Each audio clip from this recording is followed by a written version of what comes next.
Fase Cero es el podcast que te hablará del instante invisible que lo cambia todo, ese momento en el que las ideas empiezan a tomar forma. Fase Cero es la antesala a la acción.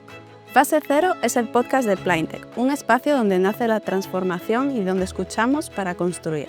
Yo soy Bárbara, responsable de marketing y comunicación en Plaintech, y en este episodio nos adentramos en el mundo donde todo proyecto constructivo nace, desde sus orígenes, la creatividad. En definitiva, hablaremos de la arquitectura. Cristina, arquitecta del estudio en sede Quintans, es la persona que nos hará este recorrido. Bienvenida a Fase Cero, Cristina. Gracias, Bárbara, por invitarme. La arquitectura, Cristina, es el principio de todo proceso constructivo. En tu caso, ¿cuándo nació ese interés? ¿Cuándo dijiste, quiero dedicarme a la arquitectura, esto es lo que me gusta? A ver, yo creo que debía de tener 10, 11 años, una cosa así, cuando una profesora de dibujo, que esto es una anécdota que parece chorras, pero al final es el germen de por qué nace una cosa así, ¿no? Una profesora de pintura, mirando un cuadro que había pintado, que debía tener algo geométrico, un edificio o algo así, me preguntó si me gustaban las matemáticas y las ciencias y tal. Y yo le dije, pues sí, la verdad es que sí. ¿Se te dan bien? Sí, sí. Pues yo creo que de mayor deberías estudiar arquitectura. Entonces, ese punto que parece una tontería, no me acuerdo ni del cuadro, de repente hizo que desde ese momento empecé a ver todo con ese filtro. Y fui poco a poco pues encontrándome edificios a lo largo de todos esos años que faltaban hasta matricularme en una universidad, ¿no? Y llegué a la conclusión de que sí que era lo que quería hacer. Ahora bien, cuando uno está en el instituto, en colegio y tal, no sabes a qué se dedica realmente un arquitecto en el ejercicio de la profesión, ¿no? Entonces, podría ser que después pues hubiese sido un error, pero no. Realmente yo creo que esa persona fue muy certera porque a mí siempre me interesaron los dos mundos que tradicionalmente se separan, ¿no? Que son letras y ciencias, ¿no? Y realmente la arquitectura aúna esas dos cosas. ¿Por qué? Porque un edificio requiere de técnica, requiere de precisión, requiere de números, pero al mismo tiempo está hecho para personas, ¿no? Para que lo usemos y vivamos en ellos, y eso es humanidades, ¿no? Entonces realmente sí que yo creo que, bueno, le tengo que agradecer, ¿eh? Sale de la pintura, pero bueno, las matemáticas, las humanidades. Sí, o sea, si tengo que pensar un origen, quizás sea ese. Sí que es sorprendente un poco la visión, ¿no? Un poco de dónde viene, de ahí tú, pues quiero dedicarme a esto. Y esto que hablas de la humanidad también me hace un poco pensar ahora em, que creáis pues proyectos, ¿no? Para vivir en ellos, para ya sea para unas oficinas y demás. ¿Cómo es ese contacto con el cliente? Ya que hablamos de las humanidades. No, es fundamental. El cliente en nuestra disciplina es una tríada, o sea, es una parte de una tríada imprescindible, ¿no? Que son el lugar donde vamos a trabajar, quién nos lo va a encargar y quién lo va a usar, ¿no? Y nosotros. O sea, es como nunca somos creadores independientes como puede ser un escritor, ¿no? Un pintor que están en su estudio, pues haciendo una creación, luego eso sale al mundo, ¿no? En nuestro caso ya nace de la mano de ese cliente. Y esas primeras conversaciones muchas veces son precisamente para afinar qué es lo que quiere, ¿no? Y ayudarle a ofrecerle muchas más posibilidades que a lo mejor las que tiene en mente, ¿no? Porque cada uno normalmente desea lo que conoce, ¿no? Entonces, si viene una persona pues pidiendo, por ejemplo, su vivienda habitual, ¿no? Pues es trabajo nuestro ofrecerle todo ese abanico de cosas que a lo mejor no conoce en un primer momento, ¿no? Entonces, esa relación siempre es muy fluida. Intentamos que sea muy intensa, sobre todo al principio, ¿no? Para que lleguemos a entender unos y otros qué puedo ofrecer y qué quieres. Como ir captando ideas. Entiendo que muchos llegarán con una idea muy cerrada y que a veces es imposible cambiarles esa mentalidad, pero a lo mejor el proyecto requiere de cambios. Si suelen aceptar esos cambios o... Bueno, eso dependiendo del cliente, pues es más fácil o menos. Y nosotros tampoco somos inamovibles, quiero decir, ahí tiene que haber flexibilidad por las dos partes siempre para llegar a un producto que nos guste a los dos. Y en este primer contacto que tenéis con el cliente desde el estudio, hasta que, bueno, una escucha muy profunda, atento a todo detalle, hasta que cogéis el papel y empezáis a hacer los primeros trazos, ¿cuánto tiempo puede tardar? A ver, esto es pues como tú mismo en cualquier relación que tengas personal, ¿no? Pues hay clientes con los que tienes una afinidad inmediata y otros con los que tardas más en llegar a entenderte, ¿no? Entonces, no hay dos clientes iguales. Esto es algo que hay que ir viendo sobre la marcha, ¿no? Hay veces que al día siguiente de la primera conversación ya te pones a dibujar y todo va muy fluido y dices, qué raro, no hubo ningún, o sea, no paramos en ningún momento, ¿no? Y hay otras veces que a lo mejor para ese primer boceto pues tenemos 4 o 5 reuniones, bueno, hasta que llegamos a ver realmente qué quiere esa persona, ¿no? Y en el estudio, ¿tenéis algún, pues no sé, influye mucho el estilo que tengáis o variáis mucho de estilo? Porque yo a veces pienso, ¿no? Pues un pintor tiene un estilo muy propio o un escultor. ¿Tenéis un estilo propio en vuestro estudio o realmente os escapáis un poco de un estilo único? Sí, realmente hay muchos arquitectos que tienen ese estilo, como Claro. dices, con un pintor o con otro tipo de creador. Nosotros no, yo creo que no, o sea, nos escapamos un poco de eso, de encasillarnos en un material o en una forma de hacer, pero es cierto que a medida que pasan los años vas cogiendo manías o te van gustando algunos materiales o algunos sistemas, entonces puedes repetir un poco alguna cosa, ¿no? Pero realmente mucha gente nos achaca eso, ¿no? Que viendo nuestra página web parece que hay proyectos que son de diferentes arquitectos, ¿no? Pero realmente lo hacemos a propósito porque es como una especie de tabla rasa, el lugar y el cliente siempre son nuevos. Entonces, en el proyecto de la respuesta queremos que siempre sea algo específico para ellos, ¿no? Sí, claro, porque al final yo creo que es un poco tener eso, la puerta más abierta a ofrecer lo que realmente encaje en el sitio también. Sí, ¿no? Y explorar nuevos caminos, ¿no? Porque si no, también te encasillas en explorar uno y se te escapan cosas estupendas que... Sí que ahora hablando un poco de esto, no sé si podrías decirme ahora alguna tendencia actual que pueda haber en el mundo de la arquitectura a la hora de hacer un proyecto, algo que esté ahora, que digas, esto nos lo están pidiendo mucho, esto está ahora. Hombre, hay una tendencia muy clara hacia elementos naturales, ¿no? Una reconexión con la naturaleza muy, muy bestia, porque sobre todo desde COVID, desde el confinamiento, ¿no? El hecho de Que tener todo un poco la sí, que todo el mundo se vio privado de esa relación con la naturaleza, mucha gente, por lo menos los que estábamos en pisos, ¿no? Y se notó mucho esa necesidad que nos faltó en ese momento. Y cuando tenéis el visto bueno del cliente con el proyecto final, ¿este proyecto durante el proceso permanece fiel o en el momento que ya se está ejecutando hay cosas que van cambiando? A ver, el proceso es vivo, llega un momento que tienes que congelarlo, porque si no, no generas un documento, ¿no? Para poder construirlo. Lo congelamos, pues se emite una licencia por parte del ayuntamiento, ¿no? Pero luego en la fase de obra siempre hay pequeños márgenes, siempre dentro de las condiciones de licencia, ¿no? Que podemos ir pues manejando, pues si aparece un hueco en un lugar donde no se nos había ocurrido, o si fuera hay que meter un banquito en una zona donde, bueno, cosas que sí que son vivas, pero es cierto que cada vez más pues tendemos a cerrar mucho los proyectos e intentar que no pasen esas cosas en obra, ¿no? Entonces, es una tendencia para asegurarnos plazos que cada vez son más rápidos, lo exigen cada vez Sí, plazos sí más. que es importante eso también, no tocar tema licencias, que nada vaya a Claro, pero sí, siempre hay un pequeño margen y el proyecto es algo vivo, ¿no? Y eso es lo bonito que tiene también esa fase. sí, que a lo mejor en el proceso acaban surgiendo, pues mira, esta ventana aquí no, pero si se puede mover aquí, eso se podría hacer. Sí, y luego también pasa que en fase de obra, por ejemplo, todo parece más pequeño de lo que es hasta cuando se acaba, ¿no? Entonces sí que también hay que controlar que cuando un cliente ve ese estado de obra en el que todo parece más pequeño, ¿no? Que confíe en nosotros, que al final sí que van a caber las cosas, Sí, ¿no? y ves caos y Sí, dices tú, esto aquí. claro, que a lo mejor no requieren más cambios de los que realmente son necesarios, mm, pues porque hay que confiar en la situación final que decía el proyecto, ¿no? Y ya cuando estamos metidos en la obra, en la masa, como digo yo, desde el punto de vista del arquitecto, ¿cómo sería el ideal de relación con la empresa constructora?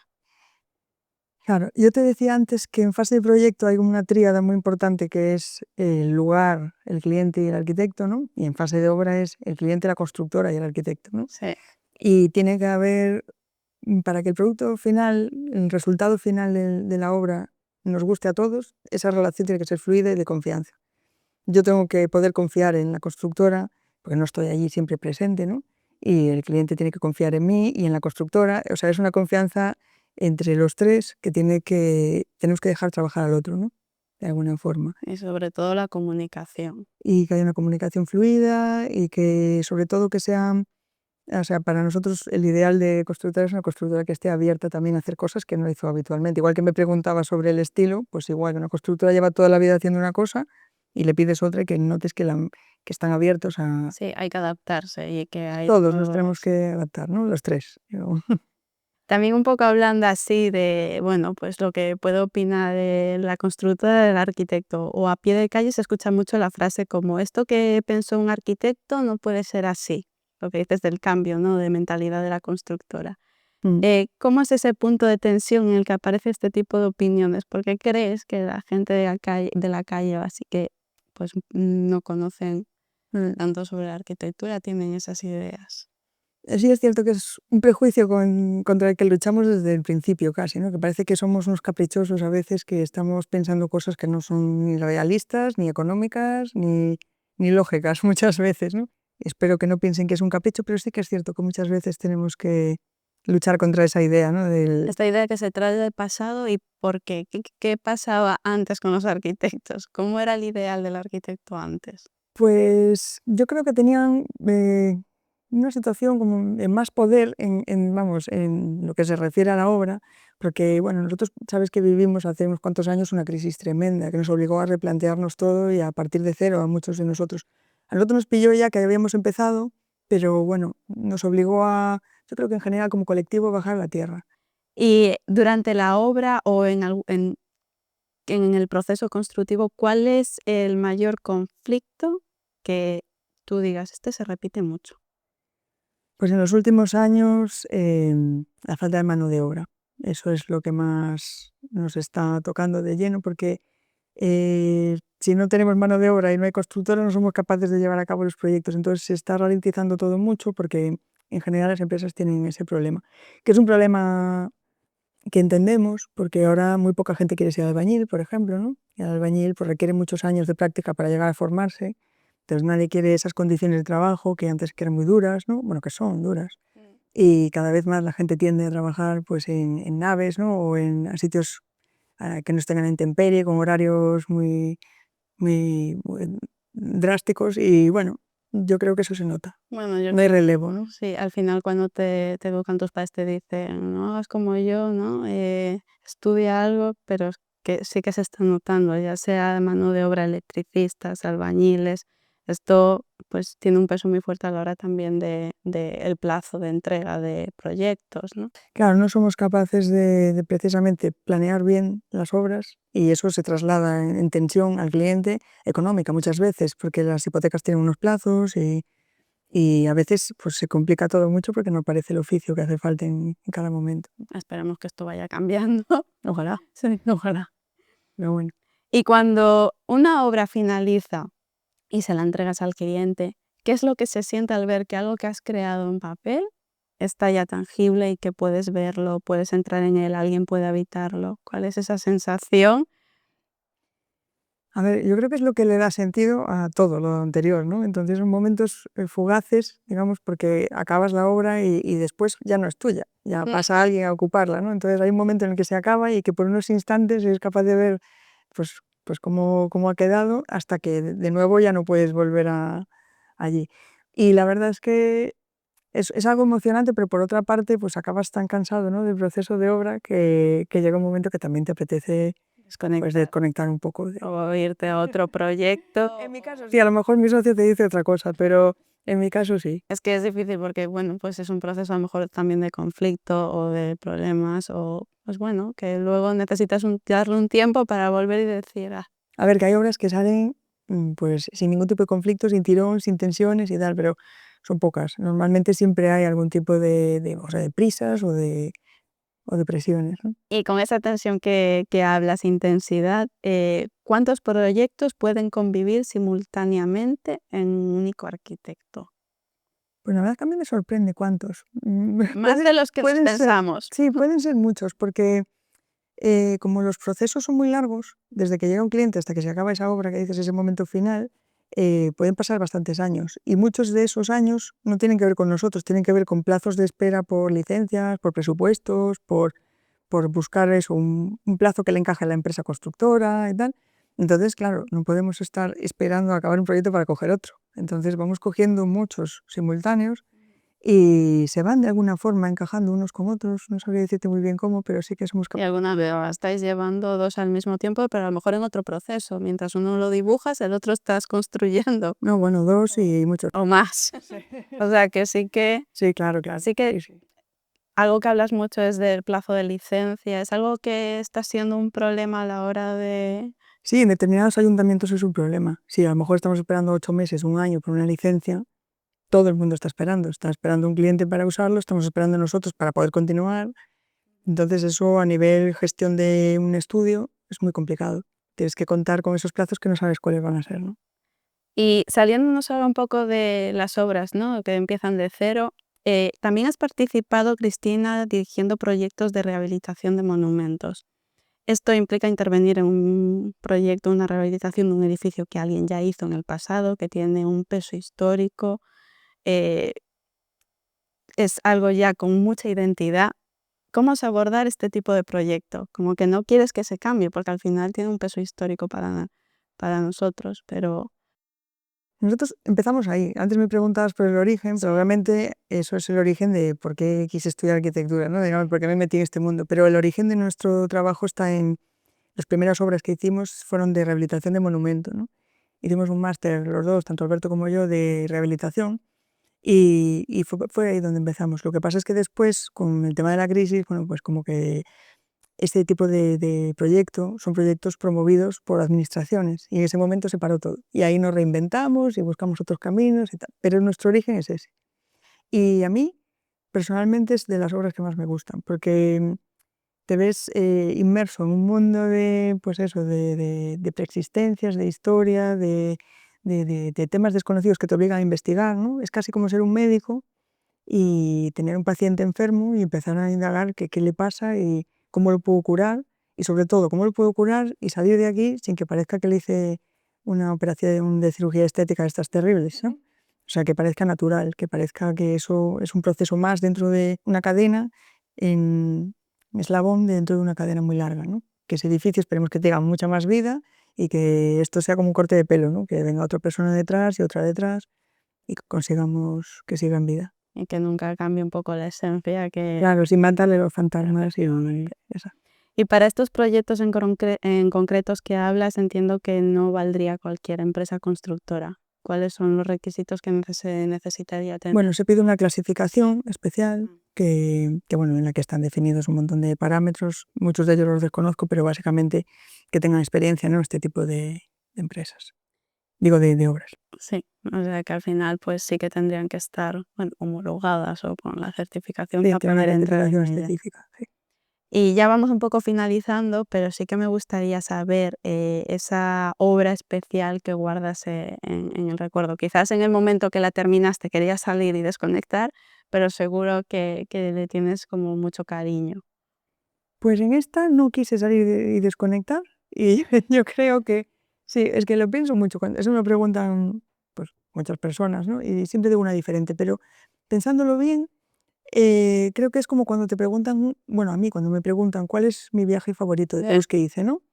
Y digo, pues el primero porque es además del viaje en sí y los monumentos que visitaste o que hiciste en tu viaje, eh, tienes esa sensación, ese recuerdo de libertad, de primer viaje, de explorar cosas nuevas y tal, ¿no? Pues para mí, ya te digo que Alberto seguramente decía otra diferente, pero la mía es el Jardín de San Fructuoso, que fue la primera obra que hicimos detrás de la catedral en Santiago, tras el Obradoiro, la primera obra que hicimos de cero, en un lugar cargado de historia, que es un antiguo cementerio de peregrinos, en un lugar que es la transición entre la ciudad y el campo, con unas huertas detrás, en el que tuvimos que pensar cómo eran esas transiciones, cómo ser respetuosos con esos muertos que todavía están ahí, cómo integrarnos en un casco histórico muy complejo y cómo hacer que eso fuese una estancia de silencio, ¿no? Porque todo eso está lleno de turistas, ya lo sabéis, Santiago es una ciudad que está totalmente saturada de turismo, y cómo haciendo un laberinto, que fue lo que hicimos ahí, pues conseguíamos unas salas pequeñitas de silencio, y por eso digo que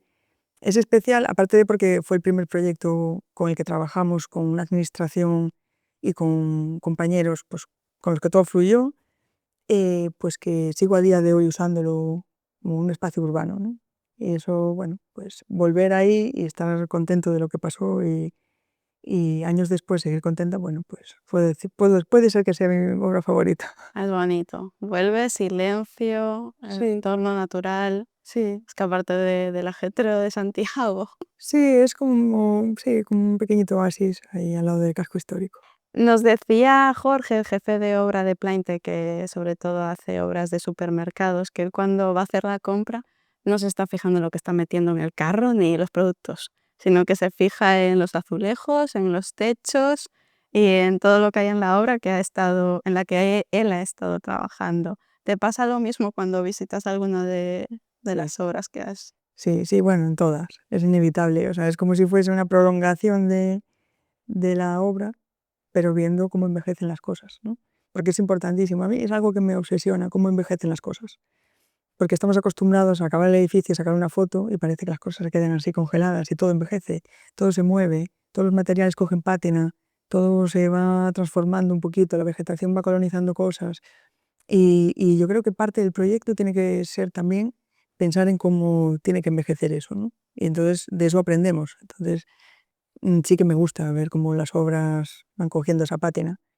Y a muchas de ellas les haría la foto bastante tiempo después del fin. Quedaría mucho más bonito con la vegetación también ¿No? Y con el uso y el uso, que le da a la sí. gente, cómo lo Se nota coloriza. la edad. Claro, Ya después de tener vida, como que es diferente. sí, sí, sí. Para finalizar, hemos hecho un repaso un poco por el presente y el pasado de la arquitectura, pero me gustaría saber hacia dónde crees que va este futuro de la arquitectura. Bueno, un poquito entroncando con lo que te dije antes de la falta de mano de obra, todos yo creo que no somos nosotros solos, creo que casi todos estamos yendo, pensando, no yendo, pensando en la dirección de la prefabricación, premontaje, prediseño, el adelantarnos a los tiempos, porque cada vez los plazos tienen que ser más cortos para muchos temas y cada vez eso, tenemos más posibilidades de conseguir mano de obra a cubierto, digamos, en nave, ¿no? Entonces, todo esto que ya hablábamos antes de la falta de, a lo mejor, de oficios que estén a pie de obra, se puede suplir con este tipo de formas de trabajar, ¿no? Nosotros ahora mismo estamos en una línea de proyecto que es de prediseño, con una serie de viviendas prediseñadas, que lo que hace, o sea, nuestro objetivo es que el cliente pues no tenga esa incertidumbre en cuanto a plazos, precios, ¿no? Y resultado final de las cosas. Porque ahora mismo, precisamente por esto que hablábamos, es difícil decirle a alguien, vas a tener tu casa dentro de 7 meses y por este precio exacto, ¿no? Los precios, sabes que es un problemón ahora mismo, que es el otro gran problema, ¿no? Aparte Sí, de la mano de obra, variando mucho también. oscilan mucho. Entonces, bueno, este tipo de soluciones pueden dar un poco más de certidumbre a que no son para todo. No podremos hacer rehabilitación de monumento, como hablábamos, Claro. prediseñada. Eso, hay cosas que van a ser así. La rehabilitación del parque inmobiliario existente de nuestros cascos históricos, eso es algo que hay que hacer allí. No podemos hacerlo en un taller y luego llevarlo, ¿no? Pero sí que es un camino por el que creemos ¿Y que pueden ir las cosas. crees que esto puede traer como que algún oficio llegue a desaparecer o se vuelva, ya no digo desaparecer, pero que sea algo Un objeto de lujo. un objeto de lujo? Sí, nosotros creemos que sí, cada vez es más difícil encontrar un carpintero, un cantero, bueno, que entienda cómo se trabajaba tradicionalmente con esos materiales, ¿no?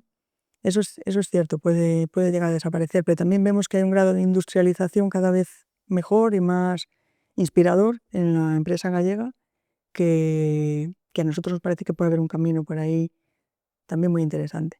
Nos daría mucha pena que desapareciesen ciertos oficios y esperemos que eso no sea así, pero hay que ser realistas y sí, probablemente eso se acabe transformando, en mi opinión al menos, vamos, en un objeto de lujo. Pues la verdad, Cristina, muchísimas gracias por esta charla hoy. A ver hacia dónde va el futuro de la arquitectura. Creo que todos estamos un poco, ya vemos, ¿no?, por dónde va, pero sí que es un poco lo que has contado. Lo estamos viendo y yo creo que será un camino de mucho cambio y no mucho tiempo. ¿No? Posiblemente.